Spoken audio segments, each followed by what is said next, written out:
சிவபாபா நினைவிருக்கிறதா?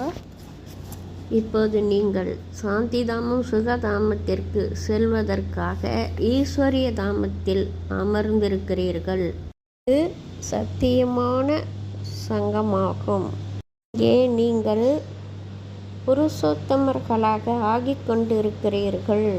பாபா ஒவ்வொரு நாளும் ஒவ்வொரு விதத்தில் நிச்சயம் இருக்க வேண்டும் என்பதை சொல்கிறார்.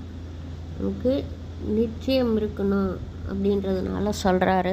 சங்கமயுகத்தின் வேல்வு புரிய வேண்டும் அப்படின்னு சொல்கிறாரு. சங்கமயுகத்தில் அந்த சங்கமயுகத்தினோட வேல்வு மதிப்பு உங்களுக்கு தெரியணும் அப்படின்னு சொல்கிறார். பாபா இங்கே சொல்கிறாரு, பிரம்ம பாபாவுக்கு நான் வந்துவிட்டேன் என்று தெரிந்ததும் அனைத்து விதமான பிஸ்னஸ்களையும் அனைத்து விதமான வேலைகளையும் விட்டுவிட்டு உடனே வந்து விட்டார். என் நிச்சய புத்தியை பற்றி இங்கே பாபா நமக்கு சொல்கிறாரு. பிரம்ம பாபாவை இங்கே நமக்கு உதாரணமாக காட்டுறாரு.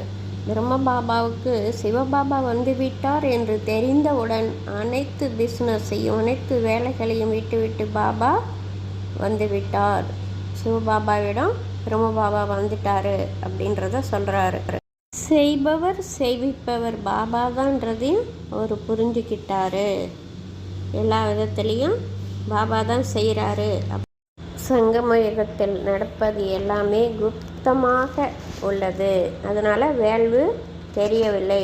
ஈஸ்வரிய தாமம் என்றால் சங்கமயுகன்றதையும் அப்பா சொல்கிறாரு.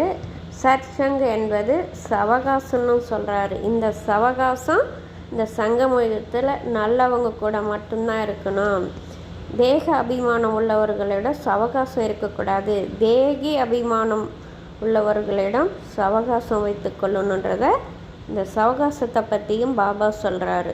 இது என்பது காங்கிரீட்டு, மணல், சிமெண்ட்டு எல்லாத்தையும் ஒன்றா சேர்த்து தண்ணி ஊற்றி கலக்கினா அந்த சிமெண்ட்டு ஸ்ட்ராங்காக பேஸ் மட்டும் போட முடியும். அந்த பேஸு சரியாக இருந்தால் மட்டும்தான் மேலே கட்டடத்தை கட்ட முடியும்.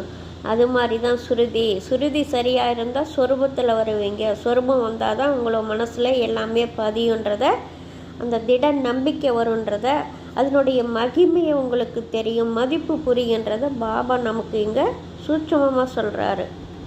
என்பது விதை. அதை நட்டு தண்ணீர் விட்டால் விருட்சமாக மாறும் அப்படின்றதையும் சொல்கிறாரு. பல விதத்தில் நமக்கு சுருதியை பற்றி புரிய வைக்கிறாரு. சுருதி ஒரு ஆப்பிளில் விதை இருக்குது, அது தெரியும். ஆனால் அந்த விதையை முளைக்க வச்சு அது தண்ணி ஊற்றி முளைக்க வச்சு மரமானால் அது எவ்வளோ காய் காய்க்கும், எவ்வளோ பழம் விடுன்றது தெரியாது. அது மாதிரி தான்றதை நமக்கு புரிய வைக்கிறாரு. அதுதான் முரளியும் அப்படின்னு நமக்கு சொல்கிறாரு. நான் நமஸ்காரம் பண்ணுறேன், நீங்கள் நமஸ்காரம் பண்ணணுன்ற அவசியம் கிடையாது. நான் படைப்பவன், ஆக்குபவன், நான் செய்யலாம், நீங்கள் படைக்கிறவங்க கிடையாது. நமஸ்காரம் சொல்ல தேவையில்லை. மனிதர்கள் படைப்பவர் கிடையாது. படைப்பவர் பாபா மட்டும்தான். அவர் சொல்லலாம், நீங்கள் சொல்ல தேவையில்லை. நான் அதுக்காக வருத்தப்பட மாட்டேன் அப்படின்னு சொல்கிறாரு. ஏனென்றால் நான் உங்களுக்கு அதிகாரியாக ஆக்குகிறேன், நீங்கள் என்னை அதிகாரியாக ஆக்க முடியாது. அதனால் நான் உங்களுக்கு நமஸ்காரம் சொல்லலாம், நீங்கள் எனக்கு சொல்ல வேண்டிய அவசியம் இல்லைன்னு பாபா நமக்கு புரிய வைக்கிறாரு. இங்கே சொல்கிறாரு, தேக அபிமானத்திற்கும் தேகி அபிமானத்திற்கும் உள்ள வேறுபட்ட சொல்கிறாரு. எதில் நிச்சய புத்தி இருக்கணும், எதில் நிச்சய புத்தி இருக்கக்கூடாதுன்றதை இங்கே நமக்கு புரிய வைக்கிறாரு. உலகத்தில் மனிதர்கள் பக்தியில் மனிதர்களுக்கு மனிதர்கள் படிப்பு சொல்லித்தராங்க. மனித தந்தையிடம் மனித ஆசிரியர், மனித குரு, இந்த 3 பேரும் வேற வேற நிறைய பேர் இருக்கிறாங்க அப்படின்றத இங்கே புரிய வை. சங்கம யுகத்தில் ஞானம் என்ற படிப்பை அப்பா தான் சொல்லித்தராரு.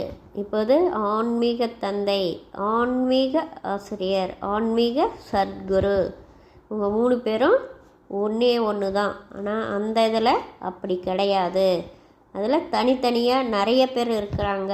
இங்கே சொல்லித்தர்ற படிப்பு அப்பா ஒருவர் தான், பகவான் ஒருத்தர் தான்றதை இங்கே புரிய வைக்கிறாரு.